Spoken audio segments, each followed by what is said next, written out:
소망합니다. 오늘은 요한복음 12장 말씀을 통하여서 참된 승리를 위한 죽음의 길이라는 제목으로 종료주일 말씀을 나누도록 하겠습니다. 우리가 오늘 읽은 요한복음 12장에는 우리가 읽은 말씀 바로 전에 베다니의 나사로의 집에서 예수님을 위한 잔치가 벌어지는 그 내용이 기록되어져 있고요, 오늘 본 말씀처럼 나귀를 타고 예루살렘에 입성하는 그 장면이 소개가 되어져 있습니다. 요한복음에는 특별히 두 가지 아주 의미 있는 잔치가 기록되어져 있는데요, 첫 번째 잔치는 가나의 혼인잔치입니다. 두 번째 잔치는 베다니 나사로의 집에 있었던 잔치이죠. 첫 번째 잔치는 예수님 공생의 시작 일주일 동안 있었던 잔치예요. 두 번째 잔치는 예수님 공생의 마지막 일주일 동안 있었던 잔치예요.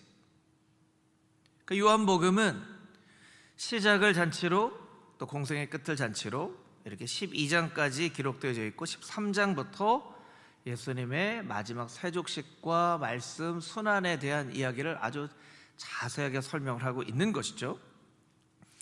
첫 번째 잔치, 우리가 잘 아는 가나의 혼인잔치는 예수님 공생의 시작을 준비하는 기쁨의 잔치였습니다. 그래서 이 기간 동안에 세례 요한에게 세례를 받으시고 빌립과 나다나엘, 베드로와 안드레를 제자로 부르시죠. 이 두 번째 잔치는 예수님의 십자가의 죽음을 준비하는 슬픔의 잔치였습니다. 기쁨의 잔치, 슬픔의 잔치, 공생애를 준비하는, 십자가를 준비하는 이런 의미가 있었다라는 거예요. 그 기간 동안에 마리아는 마치 장례를 준비하는 것처럼 예수님의 발을 향유로 씻겼죠. 요한복음 12장 1절 2절 말씀을 우리 자막으로 같이 한번 읽어볼까요? 함께 읽겠습니다. 6월절 엿새 전에 예수께서 베다니에 이르시니 이곳은 예수께서 죽은 자 가운데에서 살리신 나사로가 있는 곳이라. 거기서 예수를 위하여 잔치할세 마르다는 일을 하고 나사로는 예수와 함께 앉은 자 중에 있더라. 아멘. 6월절 엿새 전에, 그러니까 일주일 전이라는 거예요. 일주일 전에 예수님께서 그곳에 잔치가 벌어지는 그 잔치를 위해서 가십니다. 예수님을 위한 잔치였기 때문이죠. 말씀드린 것처럼 향유를 예수님 발에 붓고 머리로 예수님 발을 닦습니다. 사실은 닦을 만한 게 없어서 머리로 닦은 것이 아니죠. 가장 표현하는 귀한 분에 대한 표현이에요. 머리를 풀어서 닦는다는 것은 여인에게 있어서는 조금 창피한 일일 수도 있습니다. 머리를 아무 때나 다 푸는 건 아니거든요.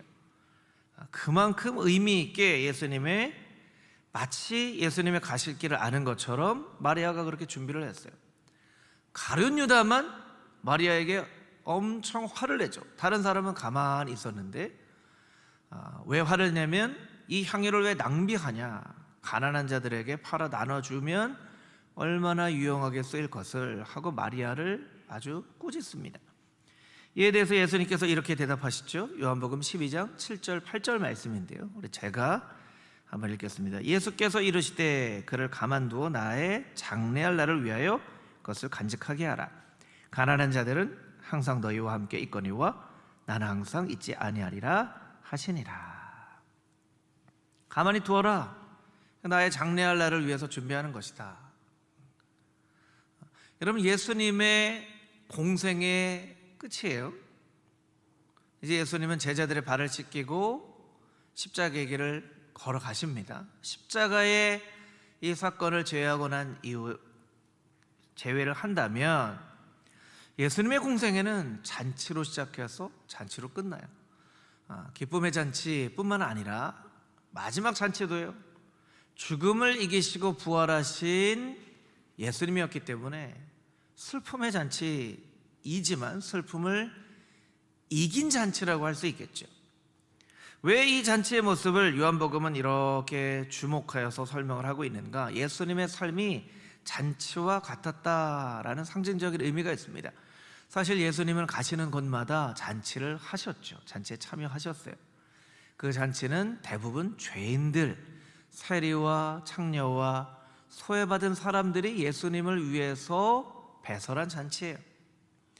여러분, 소외받은 사람이 배설한 잔치, 그 잔치 우리가 생각하는 것 같은 그런 상다리가 부러질 만한 그런 잔치가 아니었을 거예요. 작은 밥 공기 하나, 변변한 찬 없는 그런 잔치였을 가능성이 높습니다. 그런데 그런 잔치도 예수님께서 기쁘게 참여하시고 그들의 인생이 예수님 때문에 잔치와 축복이 되게 하시는 그런 공생애를 사셨던 것이죠. 여러분, 우리의 삶 가운데 고달픈 일, 힘들고 어려운 일이 많아도 예수님께서 우리의 인생을 잔치로, 축제로 바꿔주시는 그런 복된 인생이 되어줄 수 있게 되기를 주님의 이름으로 축복합니다. 아멘. 우리 12절 13절에 있는 말씀을 같이 한번 다시 읽어보도록 하겠습니다. 12절 13절 말씀입니다. 그 이튿날에는 명절에 온 큰 무리가 예수께서 예루살렘으로 오신다는 것을 듣고 종려나무 가지를 가지고 맞으러 나가 외치되 호산나 찬송하리로다 주의 이름으로 오시는 이 곧 이스라엘의 왕이시여 하더라. 아멘. 이 종려나무 가지를 꺾었다는 표현은 이 요한복음 12장에만 나오는 말씀이에요. 여러분, 이 사건은 우리가 그냥 생각하는 것처럼 예수님이 오시는데 옆에 있는 가지 꺾어다가 예수님 오시는군요, 이런 의미가 아닙니다. 잘 이해를 하셔야 돼요. 3.1절이 무슨 날이죠? 3.1절이죠. 네. 3월 1일이 3.1절이죠. 네. 3월 1일이 3.1절이에요. 3.1절은 무슨 날이죠? 대한독립 만세 한 날이죠. 우리나라가 아직 독립하기 전이었습니다. 독립하기 전에 많은 사람들이 이날 독립을 선포합시다 해서 태극기를 준비하고 곳곳에서 대한독립 만세를 외친 그런 날이에요. 여러분, 예수님을 종려나무 가지를 꺾어 맞이한 이 날이 바로 3.1절 같은 날입니다. 왜냐하면 예수님이 지금 올라가시는 예루살렘에는 종려나무가 안 살아요. 종려나무는 높은 산에서는 안 살아요. 여리고가 종려나무의 성읍이죠. 그러니까 여러분, 옆에서 꺾은 게 아니에요. 준비해가지고 온 거예요. 태극기가 어디 품에서 그냥 짠하고 나타나는 게 아니라 준비했기 때문에 태극기가 있는 것처럼, 네, 그렇죠? 종려나무는 승리를 상징합니다. 종려나무의 별명은요, 불사조라는 별명을 가지고 있어요. 잘 죽지 않기 때문에 그렇죠. 그래서 솔로몬 성전에 종려나무를 아예 새겨 놓았어요. 승리하시는 하나님을 기억하기 위한 것이죠. 그러니까 여러분, 호산나 예수님을 맞이하는 이 백성들, 그냥 예수님 오시니까 그냥 예수님 오신대 일로 와봐, 야 일로 와봐, 예수님 오신대, 이유도 없이 그냥 막 흔드는 그런 게 아니에요. 작정을 하고 예수님을 맞이한 거예요. 작정을 하고 대한독립 만세하는 것처럼. 그들이 어떤 마음으로 예수님을 맞이했냐면, 나라 없이 살았던 슬픔, 나라 없이 민족들이 여러 나라의 압제를 받으며 지배를 받으며 살았던 그 민족의 오랜 슬픔과 억압을 이제 메시아 예수님을 통해서 우리가 이룰 수 있겠다라고 생각한 거예요. 나사로가 죽었는데 죽었던 나사로가 살아나는 모습을 보면서 백성들이 확신한 거죠. 그런데 여러분, 13절 말씀에 보면 예수님을 어떻게 맞이하고 있냐면, 13절 자막으로 다시 한번 보여주시면 이스라엘의 왕이시여 라고 예수님을 맞이하고 있어요. 여러분, 메시아는 성경에 이스라엘의 왕이 아니라 온 인류를 구원하실 메시아로 예언이 되어져 있는데, 이스라엘 백성들이 너무나 민족의 한이 많아서, 나라 없는 서름이 많아서, 그런 하나님의 말씀 가운데 적혀있는 메시아의 모습은 간대없고, 우리 민족의 왕, 우리 민족을 구원할 왕, 그 왕으로 예수님을 생각하고 있는 거예요. 여러분, 민족주의, 이스라엘 백성들이 생각하는 이스라엘의 왕과 인류를 구원할 왕의 큰 차이가 있죠. 여러분, 우리 민족을 살릴 이스라엘의 왕 예수님은요, 그냥 우리 민족만 살리시면 되는 거예요. 다른 사람은 별로 신경 안 써도 되는 거예요. 나만 이기면 되는 승리인 거예요. 여러분, 이스라엘 백성들에게 그런 마음이 있었다는 거예요. 그러니까 이해가 되기는 합니다. 그러나 그런 소망이 너무 깊다 보면 성경에 기록되어져 있는 메시아에 대한 모습보다 내 소망이 만들어낸 메시아를 우리가 이스라엘 백성들처럼 믿고 따를 수 있다는 거예요. 너무나 가난하게 오래 살아온 그런 사람은요, 하나님을, 예수님을 어떻게 믿기 쉽냐면 그냥 가난으로부터 나를 구원하여 주실 하나님, 그냥 돈을 많이 벌게 해주실 예수님으로 예수님을 제한할 수 있어요. 가족이 뿔뿔이 흩어져 살거나 가족이 이렇게 힘든 그런 과정을 겪은 그런 가정은 그냥 우리 가족, 우리 집안을 조금 평안하게 해주실 분이라고 우리가 생각할 수 있다는 거예요. 조금 어려서 조금 이렇게 유명한 사람이 되기를 원하지만 그렇지 않은 가정 환경에 있었던 사람은 성공하게 해주신 하나님, 유명하게 해주신 하나님, 명예를 주신 하나님으로 하나님을 제한할 수 있다는 거예요. 여러분, 이 마음은요, 사실은 출애굽기 32장에 금송아지를 만든 이스라엘 백성들의 마음과 크게 다를 바가 없습니다.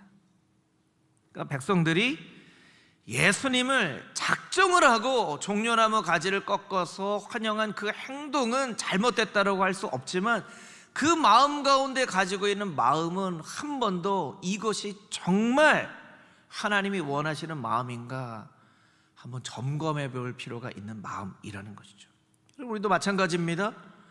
이렇게 주님 앞에 나와서 예배하는 우리의 이 예배의 행동은 하나님께서 기뻐하시지만 우리가 만약에 내가 생각하는 복을 받기 위해서 예배를 드리거나 내가 생각하는 복을 받는 그 복을 주시는 예수님과 하나님으로 믿는다면 우리의 신앙의 동기를 한 번 더 점검을 해볼 필요가 있다라는 것이죠.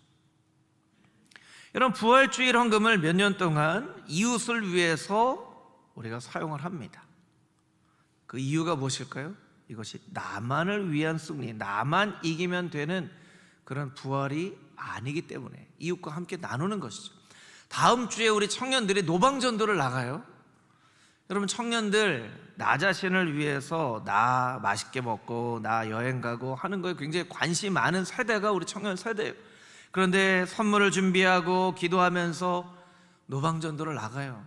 어떻게 보면 좀 사람들이 이렇게 쳐다보는 그 시선이 좀 부담스러울 수도 있지만 우리 청년들이 나가서 노방전도를 하는 이유가 무엇입니까? 나만을 위한 예수님이 아니시기 때문에 그렇습니다. 우리가 왜 부활절에 태신자들을 마음에 품고 기도하며 초청을 하게 되는 것일까요? 나만 예수님 믿고 구원 얻으면 되는 것이 아니기 때문에 그렇죠. 나의 사랑하는 가족, 우리 이웃, 우리 친구들에게도 부활의 소식을 전해야 되기 때문에 우리가 그런 새가족을 품고 새생명 축제를 하는 것입니다. 여러분, 우리가 생각하는 승리는 이스라엘 백성들이 생각했던 그런 승리와 어떤 차이가 있는가? 나는 예수님을 어떻게 믿고 있는가? 이스라엘의 왕으로서, 나만의 하나님으로서, 나만의 예수님으로서 믿고 있는가? 이 종려주일에 우리의 마음 가운데 있는 신앙의 동기를 한번 깊게 생각해 볼 수 있는 그런 복된 예배 자리가 되기를 주님의 이름으로 축복합니다. 아멘. 14절에서 16절까지 있는 말씀을 같이 한번 다시 읽어보도록 하겠습니다. 예수는 한 어린 나귀를 보고 타시니 이는 기록된 바 시온에 따라 두려워하지 말라 보라 너의 왕이 나귀 새끼를 타고 오신다 함과 같더라. 제자들은 처음에 이 일을 깨닫지 못하였다가 예수께서 영광을 얻으신 후에야 이것이 예수께 대하여 기록된 것임과 사람들이 예수께 이같이 한 것임이 생각났더라. 아멘. 나귀를 타고 올라가세요. 근데 여러분, 이 거리는요, 나귀를 타고 올라갈 만한 거리가 아니에요. 가까운 거리예요. 만약에 여러분 옆에 있는 어떤 사람이 1분만 가면 될 수 있는 거리를 택시를 탄다고 하시면 여러분, 택시 잘 타라고 얘기하시겠어요? 아니면 말리시겠어요? 말리겠죠. 1분만 가면 되는데 무슨 택시를 타? 하시겠죠. 그거 똑같아요. 사람들이 대부분 걸어가는 거리였어요. 베다니에서 예루살렘, 그리고 베다니에서 출발할 때부터 나귀를 탄 것이 아니었기 때문에, 그럼 예수님은 왜 나귀를 타고 가셨을까요? 스가랴서에 예언되어져 있는 말씀 때문에 그렇습니다. 우리 스가랴 9장 9절 말씀, 우리 자막으로 같이 한번 읽어보겠습니다. 시작. 시온에 따라 크게 기뻐할지어다, 예루살렘에 따라 즐거이 부를지어다. 보라, 내 왕이 내게 임하시나니 그는 공의로우시며 구원을 베푸시며 겸손하셔서 나귀를 타시나니 나귀의 작은 것 곧 나귀 새끼니라. 아멘. 스가랴 선지자를 통해서 메시아가 오실 텐데 그 메시아는 나귀의 새끼를 타실 것이다. 그러니까 나귀를 타시면서 예수님 마음은 뭐예요? 니네 나 봐봐, 이 나귀 타고 갈 거리가 아닌데 내가 나귀 타는 이유는 스가랴 선지자를 통해 예언한 메시아가 바로 나야. 이걸 보여주시기 위한 거예요. 이 얘기를 하면 이제 비슷한 경험을 하신 분도 있으실 텐데, 제가 대학교 다닐 때는요 007 미팅이라는 게 있었어요. 007 미팅. 예를 들면 토요일 12시에 대학로에 있는 KFC 앞에서 청자켓을 입고 장미 한 송이를 들고 서 있으세요. 그럼 그렇게 서 있는 거예요. 미팅을 하기로 한 사람이 멀리서 이렇게 보고 좀 마음에 들면 인사를 하고, 마음에 안 들면 어떻게 해요? 그냥 가요. 그러면 이 사람은 한도 끝도 없이 기다리다가 슬피 울며 집으로 가는 거죠. 예. 그래서 막 이렇게 막 청자켓도 입고 막 머리도 막 무스를 발라서 이렇게 착 하고, 그러면 거기에 KFC 앞에 비슷한 사람이 있을까요? 없을까요?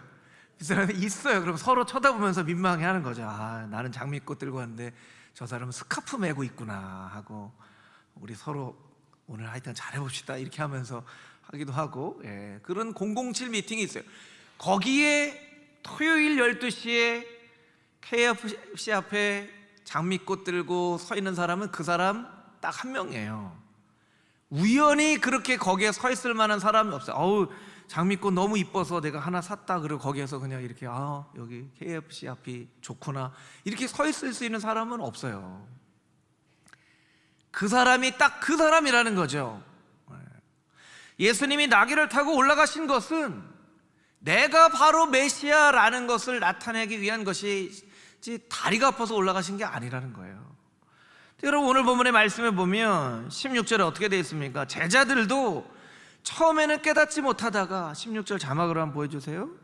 깨닫지 못하다가 예수님이 영광을 얻으신 후에야, 부활하신 이후에야 이것이 예수께 대하여 기록된 말씀이었구나 라는 것을 나중에서야 깨달아 알게 되었다는 거예요. 특히 여러분, 나귀는요, 말은 전쟁에 유용한 짐승이에요. 그래서 이 구약의 말씀에 보면 왕에게 주시는 경고가 말을 많이 두지 마라 라고 하나님 말씀해 주셨죠. 나귀는 평화의 상징이에요. 겸손의 상징이에요. 예수님이 이 땅 가운데 공생애를 사시면서 평화를 이루기 위해서 사셨어요. 천사들이 이야기하잖아요. 하늘엔 영광이요 땅에는 그 기뻐하심을 입은 자들 가운데 평화로다. 하나님께는 영광이 가장 중요하고 우리에게는 평화가 중요한 거예요. 예수님을 믿고 우리의 마음 가운데 평화가 찾아온 것이죠. 영원한 평안을 우리가 누리게 되는 것이죠.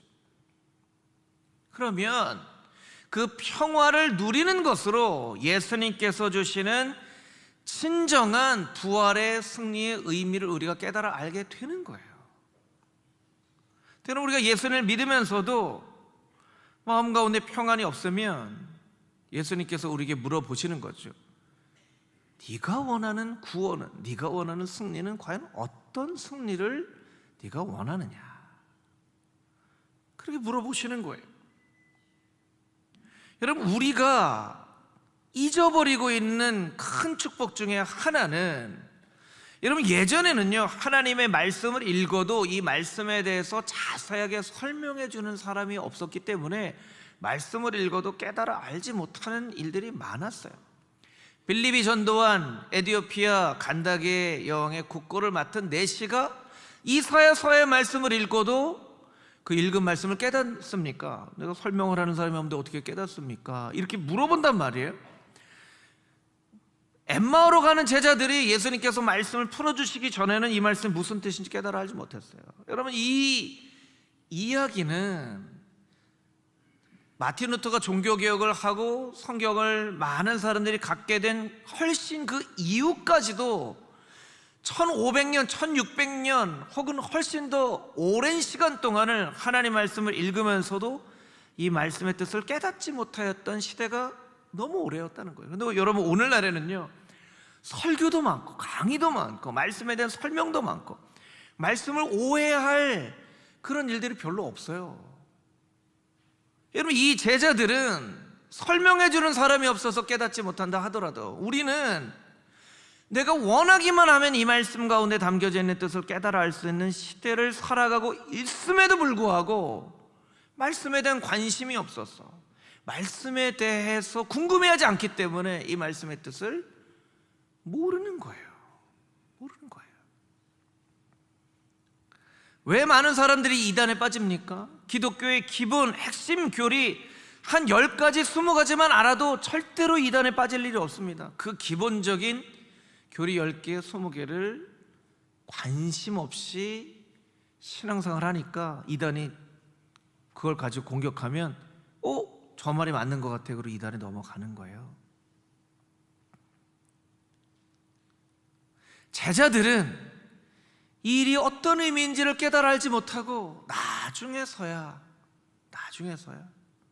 성령님께서 지혜를 주실 때 이게 예수님이 그래서 나귀를 타고 가셨구나 라고 깨달아 알았는데, 오늘날 우리도 하나님의 말씀을 분명하게 깨달아 알 수 있는 기회와 방법들이 너무나 많음에도 불구하고 관심이 없고 읽지를 않고 듣지 않기 때문에 하나님의 말씀 깨달아 알지 못하는 일들이 우리의 삶 가운데 일어나지 않도록 하나님의 말씀 앞에 날마다 나아가서 하나님의 말씀, 예수님께서 행하신 일들을 밝히 깨달아 알 수 있는 그런 말씀의 사람들로 살아갈 수 있게 되기를 주님의 이름으로 축복합니다.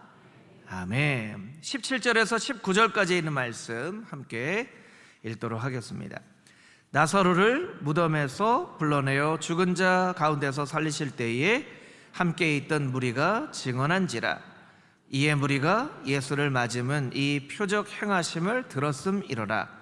바리새인들이 서로 말하되 볼지어다 너희 하는 일이 쓸데없다. 보라 온 세상이 그를 따르는도다 하니라. 아멘.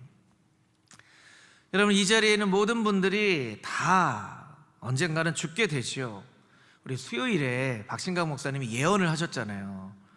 예언합니다. 여기 있는 분들 다 죽습니다. 네. 그렇죠. 예수님도 죽음을 통하여서 부활하셨기 때문에 다 죽어요. 그걸 피해갈 수 있는 사람은 없습니다. 그런데 우리의 가까이 있는 사람이 세상을 떠나는 일들을 경험하게 될 때 우리가 그때 깨달아 알죠. 죽음이 생각보다 우리 가까이에 있구나 라고 깨달아 알게 됩니다. 식당을 가거나 하면 예약을 하잖아요. 예약을 합니다. 우리가 마치 죽음을 예약해놓고 사는 것과 똑같아요. 여러분, 우리는요 뭐에 관심이 많은지 아세요? 언제 죽는가에 관심이 많아요. 언제 죽는가. 하나님은 우리에게 어떤 걸 말씀하시냐면 어떻게 죽는가가 중요하다고 말씀을 하세요. 저를 따라서 같이 한번 해볼까요? 죽음은 언제 죽는가 보다도 어떻게 죽는가가 중요합니다. 어떻게 죽는가가 중요해요. 예수님은 인간의 나이로 보면 젊은 나이에 돌아가셨죠.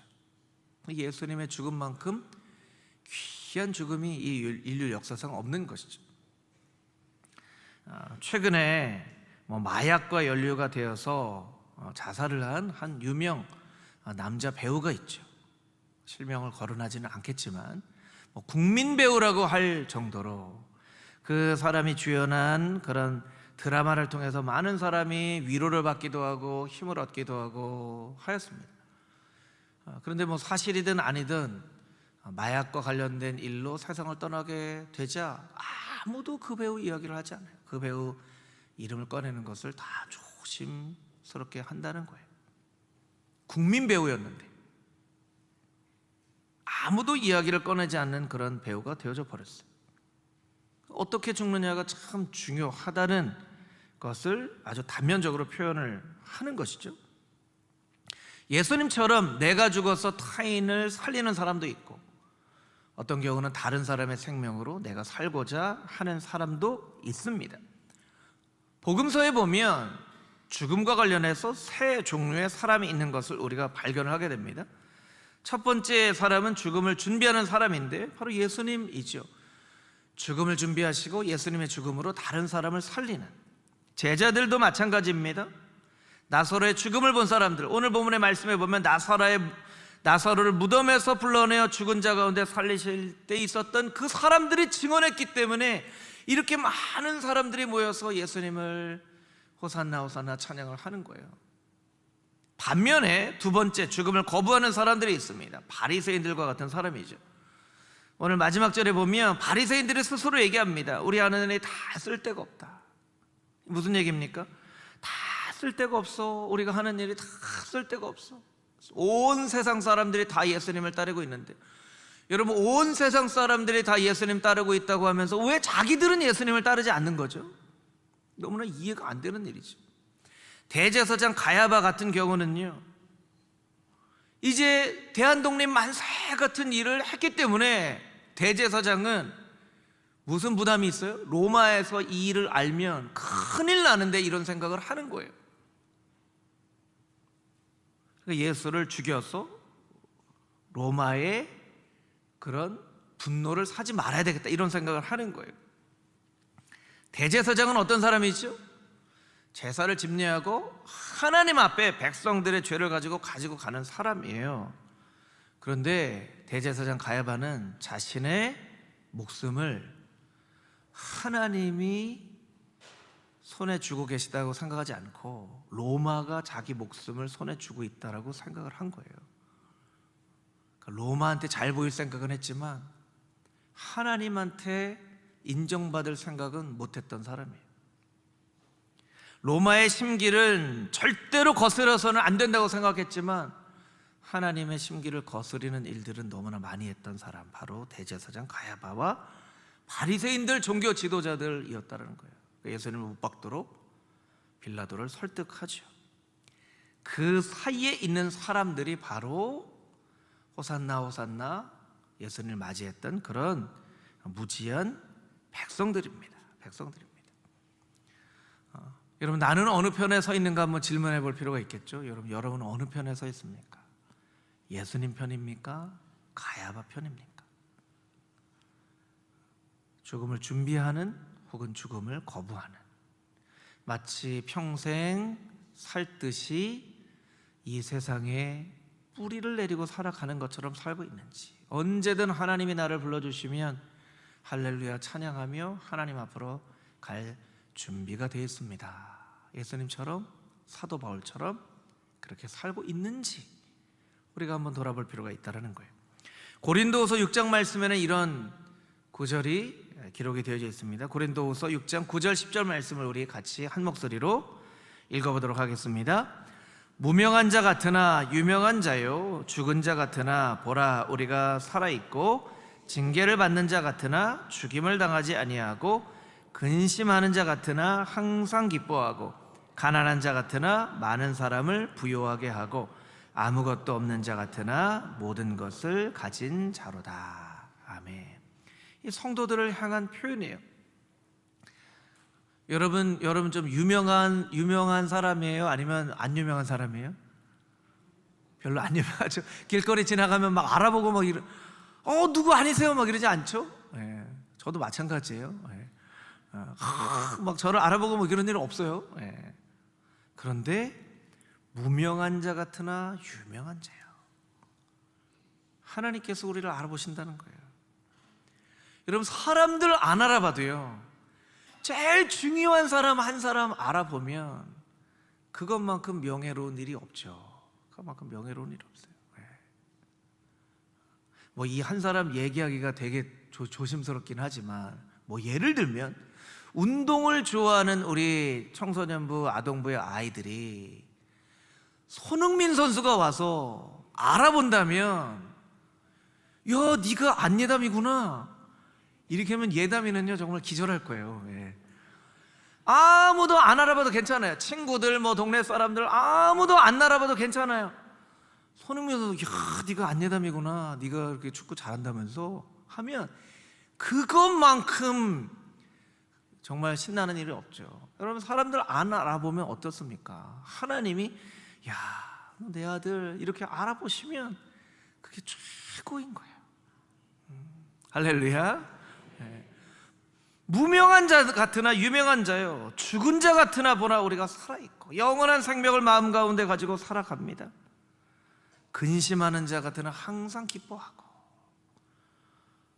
이렇게 근심 많은 일이 많은데 우리 집사님은 뭐가 그렇게 날마다 행복해요? 예수님 때문에 행복해요. 근심하는 자 같으나 기뻐하고 아무것도 없는 자 같으나 모든 것을 가진 자로다. 가난한 자 같으나 많은 사람을 부유하게 하고. 가난한 것 같은데요, 맨날 뭘 사주고 이웃을 위해서 막 뭐를 써요. 이 사람이 진짜 부자예요. 아무리 돈이 많아도 막 움켜잡고 있으면 이 사람이 오히려 가난한 사람이에요. 하나님이 우리를 그렇게 부르셨다는 거예요. 가난한 자 같으나 많은 사람을 부유하게 하는 사람으로. 여러분, 이 고린도후서 6장에 있는 말씀이 바로 여러분을 설명하는 말씀이 되어줄 수 있게 되기를 주님의 이름으로 축복합니다. 그리하여서 나만을 위하여서가 아니라 주변에 많은 사람들에게 예수님의 부활을 증거하는 그런 부활의 증인으로 살아가는 금호중앙의 모든 성도님들이 다 되시기를 주님의 이름으로 축복합니다. 함께 기도